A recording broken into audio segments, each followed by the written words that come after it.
തണ്ണിമത്തൻ കൃഷിയുടെ വിളവെടുപ്പ് നടത്തി. തഴവ മണപ്പള്ളി സ്വദേശി ഷാജഹാൻ പാട്ടത്തിനെടുത്ത് കൃഷി ചെയ്ത ഭൂമിയിലാണ് വിളവെടുപ്പ് നടത്തിയത്. ഷാജഹാൻ ആണ്. എനിക്ക് JCB ഉണ്ട്, അതിൻ്റെ ഓപ്പറേറ്ററാണ്.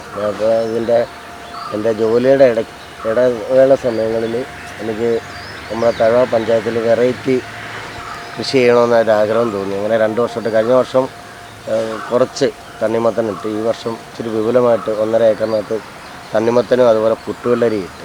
ഇതിനകത്ത് സന്തോഷം, ഒരു വല്ലാത്ത സന്തോഷം തന്നെയാണ്. കാ പിടിച്ച് കിടക്കുന്നത് കാണാൻ നല്ല സന്തോഷമാണ്. ലാഭമല്ല, അതിൽ കൂടുതൽ എനിക്ക് എന്തൊരു വിഷമം വന്നാലും ഇതിനകത്തോട്ട് വന്ന് നിന്നാൽ മതി, എൻ്റെ എല്ലാ വിഷമങ്ങളും മാറി കിട്ടും. പിന്നെ നല്ല രീതിയിൽ വിളവ് കിട്ടിയിട്ടുണ്ട്, കുഴപ്പമില്ല. എല്ലാവരും ഇതുപോലെ തരിച്ച് കിടക്കുന്ന ഭൂമിയൊക്കെ വൃത്തിയാക്കി ഇതുപോലെ കൃഷി ചെയ്യണമെന്നാണ് എൻ്റെ ഒരു അഭിപ്രായം. മണപ്പള്ളിത്തെക്ക് SS മെൻസിലിൽ ഷാജഹാൻ എന്ന യുവ കർഷകനാണ് തണ്ണിമത്തൻ കൃഷിയിൽ വിജയഗാഥ രചിച്ചത്. എനിക്ക് ആദ്യം ഒരു ആശങ്ക ഉണ്ടായിരുന്നു. ഞാൻ അതുപോലെ തണ്ണിമത്തൻ മാത്രമല്ല, പച്ചക്കറിയുണ്ട്, വാഴക്കുലയുണ്ട്, എല്ലാം ഉണ്ട്. അപ്പോൾ ഈ തണ്ണിമത്തൻ ഇത്ര ഇട്ടാൽ എങ്ങനെ ഇത് വിപണനം ചെയ്യുമെന്നുള്ളൊരു പേടി എനിക്കുണ്ടായിരുന്നു. അപ്പോൾ ആദ്യം എനിക്ക് വിളവെടുക്കാൻ പറ്റിയ പുട്ടുവെള്ളരിയാണ്. അപ്പോൾ എനിക്കൊരു ഗ്രൂപ്പുണ്ട്, MS വെജ് ഫാം എന്നും പറഞ്ഞൊരു ഗ്രൂപ്പുണ്ട്. ആ ഗ്രൂപ്പിൽ ഞാൻ ഈ പുട്ടുവെള്ളരിയുടെ മെസ്സേജ് ഒന്ന് ഇട്ടതേ ഉള്ളൂ. എങ്ങനെ വിറ്റ് തീർന്നെന്ന് പോലും എനിക്കറിയത്തില്ലായിരുന്നു. പിന്നെ പലരും എന്നെ വിളിക്കുന്നുണ്ട്. ഈ ഗ്രൂപ്പ് കൊണ്ട് ഒരുപാട് ഗുണം ഷാജഹാനുണ്ടാവും. കാരണം ആ ഗ്രൂപ്പ് വഴി എൻ്റെ എല്ലാ സാധനവും നിസ്സാരമായിട്ട് നല്ല വിലയ്ക്ക് തന്നെ വിറ്റ് പോകാൻ പറ്റും. തഴവ കൃഷിഭവന്റെ പരിധിയിലെ ജോർജ് തോമസിന്റെ പുരയിടം പാട്ടത്തിനെടുത്തായിരുന്നു കൃഷി. ഈ വസ്തു തരിശായി കിടന്നതാണ്. ഷാജഹാൻ എന്നെ സമീപിച്ചു. അങ്ങനെ ഈ വസ്തു ഇങ്ങനെ വിട്ടുകൊടുത്തിരിക്കുകയാണ്. അവൻ്റെ കൃഷി ഒന്ന് കാണുകയും കേൾക്കുകയും പുതിയ കൃഷി രീതികളൊക്കെ പറ്റി പഠിക്കാനും അതുപോലെ തന്നെ അത് ചെയ്യാനുമുള്ള സോമനസ്സുണ്ട്. അതുപോലെ തന്നെ ഇത്രയും പ്രായമായി എനിക്ക് 60 വയസ്സായി. അതുപോലെ തന്നെ ഈ കൃഷികളെ എൻ്റെ പിതാവ് വലിയ കർഷകനായിരുന്നു. അങ്ങനെ ഈ വസ്തു തരിശായി കിടന്നുകൊണ്ട് ഇവനെ വെറുതെ കൊടുത്തതാണ്.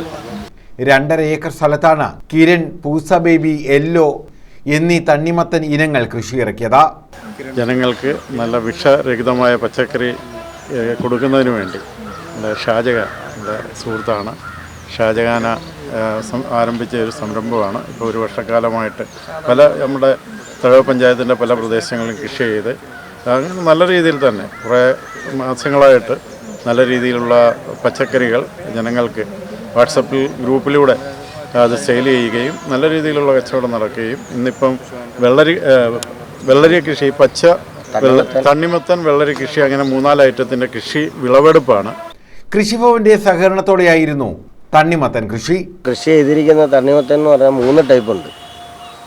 നമ്മുടെ സാധാ വരയന് അതുണ്ട്, പിന്നെ മുക്കാസ എന്ന് പറയുന്ന ഒരു കമ്പനിയുടെ കിരണ്, പിന്നെ മഞ്ഞയുണ്ട്. ഉള്ളു കട്ട് ചെയ്ത അത് മഞ്ഞയായിരിക്കും, നല്ല മധുരമുള്ള സാധനമാണ്. അതിന് ഇച്ചിരി വിലയും കൂടുതല, അതിൻ്റെ സീഡിനൊക്കെ വില കൂടുതല.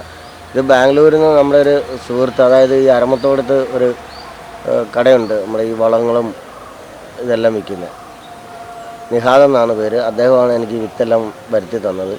അതുപോലെ പുട്ടുവെള്ളരി ഇട്ടിട്ടുണ്ട്. പുട്ടുവെള്ളരി ആദ്യത്തെ ട്രിപ്പ് വിളവെടുപ്പ് കഴിഞ്ഞ് രണ്ടാമത് കുറച്ച് ഇട്ടിട്ടുണ്ട്. ഇത് വേറൊരു സൈറ്റിലും ഉണ്ട്, ഇവിടെ കുറച്ച് കിടപ്പുണ്ട്. പുട്ടുവെള്ളരി ഈ പ്രാവശ്യം നല്ല വിളവ് വരുന്നു. അതുപോലെ തന്നെ വിറ്റുപോകാൻ പെട്ടെന്നാണ് വിറ്റുപോകുന്നത്. തണ്ണിമത്തനേക്കായി ഏറ്റവും നല്ല സാധനം എനിക്ക് തോന്നുന്നു ഇപ്പോൾ പുട്ടുവെള്ളരിയാണെന്ന് തോന്നുന്നു. വിളവെടുപ്പ് മഹോത്സവം ബ്ലോക്ക് പഞ്ചായത്ത് അംഗം മധു മാവോലി ഉദ്ഘാടനം ചെയ്തു. പഞ്ചായത്ത് അംഗം ശ്രീകുമാർ ആദ്യ വിൽപ്പന നിർവഹിച്ചു.